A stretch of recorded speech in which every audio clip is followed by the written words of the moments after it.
اعوذ باللہ من الشیطان الرجیم بسم اللہ الرحمن الرحیم رب اشرح لی صدری ویسر لی امری واحلل عقدۃ من لسانی یفقہوا قولی۔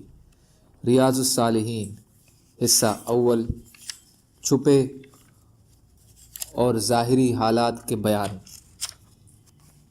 چھٹا حصہ، توبہ کا بیان۔ علماء نے کہا ہے کہ توبہ ہر گناہ سے واجب ہے۔ اگر گناہ کا تعلق اللہ سے ہے، کسی آدمی کا حق اس سے متعلق نہیں ہے، تو ایسے گناہ سے توبہ کی قبولیت کے لیے 3 شرطیں ہیں۔ پہلی یہ کہ اس گناہ کو چھوڑ دے جس سے وہ توبہ کر رہا ہے۔ دوسری یہ کہ اس پر ندامت یعنی شرمندگی ظاہر کرے، اور تیسری یہ کہ وہ پختہ ارادہ کرے کہ اب کبھی یہ گناہ نہیں کرے گا۔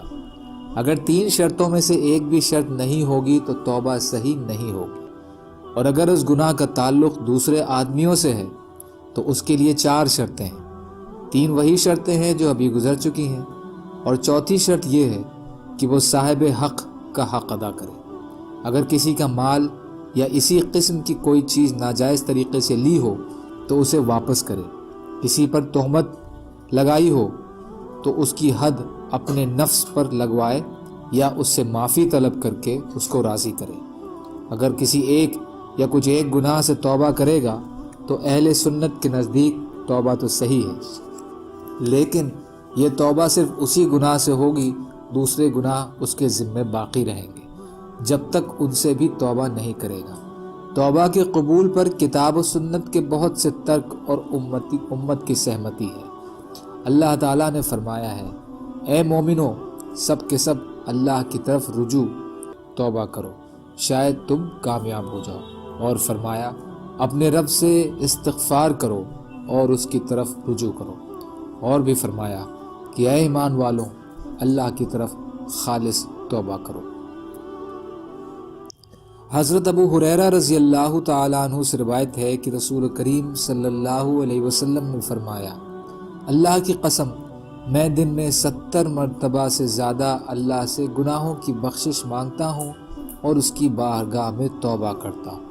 بخاری شریف۔ فائدہ، اس میں توبہ اور استغفار کی ترغیب ہے کہ جب نبی صلی اللہ علیہ وسلم جو کہ بخشائے ہوئے ہیں، اللہ نے آپ کے اگلے پچھلے تمام گناہ معاف فرما دیے تھے، جو اصل میں گناہ بھی نہیں تھے بلکہ حسنات الابرار سیئات المقربین کے مطابق خلاف اولا کام تھے، جنہیں گناہ کا نام دے دیا گیا، تو پھر ہم عام لوگ کس طرح توبہ استغفار سے بے نیاز رہ سکتے ہیں جبکہ سر سے لے کر پاؤں تک ہم گناہوں میں ڈوبے ہوئے ہیں۔ دوسرا، توبہ کی زیادتی اور اس کو کرتے رہنا ضروری ہے تاکہ بے سمجھے بوجھے گناہ بھی معاف ہوتے رہیں۔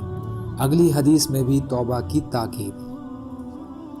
حضرت اغر بن یسار مزنی رضی اللہ تعالیٰ عنہ روایت کرتے ہیں کہ رسول اللہ صلی اللہ علیہ وسلم نے فرمایا، اے لوگوں، اللہ کی طرف توبہ رجوع کرو، میں بارگاہ الہی میں روزانہ 100 مرتبہ توبہ کرتا ہوں۔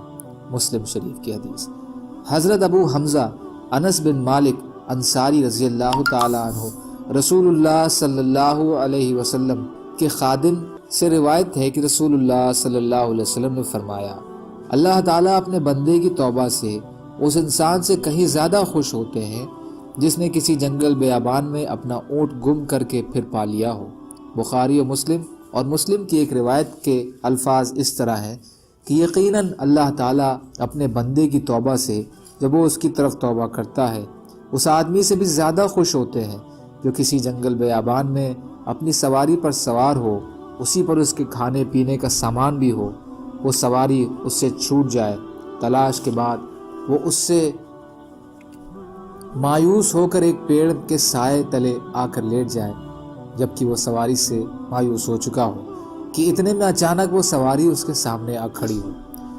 وہ اس کی مہار پکڑ کر خوشی کی شدت میں کہہ ڈالے کہ اے اللہ، تو میرا بندہ اور میں تیرا رب۔ خوشی کے مارے وہ غلطی کر جائے۔ فائدہ، اس میں بھی توبہ کی ترغیب اور عظمت بیان کی گئی ہے۔ اللہ تعالیٰ توبہ سے بہت خوش ہوتے ہیں۔ دوسرا، جو غلطی بنا ارادے کے ہو جائے اس پر پکڑ نہیں کی جائے گی۔ تیسرا، تاکید کے لیے قسم کھانا جائز ہے، اور چوتھا سمجھانے کے لیے مثال بیان کی جا سکتی ہے۔ سبحان اللہ و بحمدہ، سبحانک اللہم و بحمدک، اشہد ان لا الہ الا انت، استغفرک و اتوب الیک۔ سبحان ربک رب العزت عما یصفون، وسلام علی المرسلین، والحمد للہ رب العالمین، برحمتک یا ارحم الراحمین۔ لا الہ الا اللہ محمد رسول اللہ۔